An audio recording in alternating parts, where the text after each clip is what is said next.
In spite of our efforts, humanitarian crisis will continue to ravage some of our communities. Nigeria, therefore, implores our global partners to do more to complement our endeavors. Indeed, the multifaceted challenges facing most developing countries have placed a debilitating chokehold on their fiscal space. This equally calls for the need to address the burden of unsustainable external debt by a global commitment to the expansion and extension of the debt service suspension initiative to countries facing fiscal and liquidity challenges, as well as outright cancellation for countries facing the most severe challenges. Mr. President, Your Excellencies, distinguished delegates, democracy is an idea that crosses time and borders. Certainly, democracy does not have its limitations. The wheels of democracy turn slowly. It can demand compromises that dilute decisions. Sometimes it bends too much to special interests that exercise influence, not always for the general good, in a manner disproportionate to their numbers. But it has been my experience that a democratic culture provides a government with the legitimacy it needs to deliver positive change.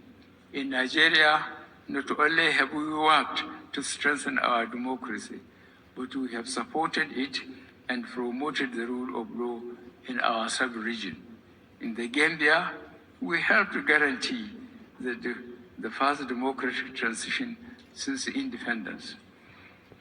In Guinea-Bissau, we stood by the democratically elected government when it faced mutiny. And in the Republic of Chad, following the tragic death of its president, the late Idris Deby Itno, in the battlefield, we joined forces with its other neighbors and international partners to stabilize the country and encourage the peaceful transition to democracy, a process which is ongoing. We believe in the sanctity of constitutional term limits, and we have steadfastly adhered to it in Nigeria. We have seen the corrosive impact on values when leaders elsewhere seek to change the rules to stay on power.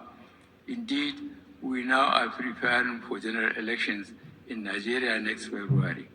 At the 78th Anga, there will be a new face at this podium speaking for Nigeria. Ours is a vast country, strengthened by its diversity and its common values of hard work, enduring faith, and a sense of community.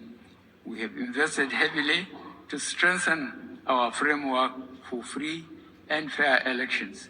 I thank our partners for all the support that they have provided our elections. As President, I have set the goal that one of the enduring legacies I would like to leave is to entrench a process of free, fair, and transparent, credible election through which Nigerians elect their choice. Mr. President, the multiple challenges that face us are truly interconnected and urgent, and your choice of this season's theme, a watershed moment, transformative solution to interlocking challenges, is apt in keeping with our obligation as member states of this noble organization. We all must do our utmost to work with you towards resolving them. In this regard, I reiterate my delegation's full and resolved cooperation. Let me convey my final reflection from this famous podium. We live in extraordinary times with independent challenges but enormous opportunities. The face of change can seem bewildering, with sometimes a palpable and unsettling sense of uncertainty about our future. But if my years in public service have taught me anything, it is that we must keep faith with those values that endure. These include, but not limited to, such values as justice, honor, integrity, ceaseless endeavor, and partnership within and between nations. Our strongest moments have always been when we remain true to the basic principle of tolerance, community, and abiding commitment to peace and goodwill towards all. I thank you all.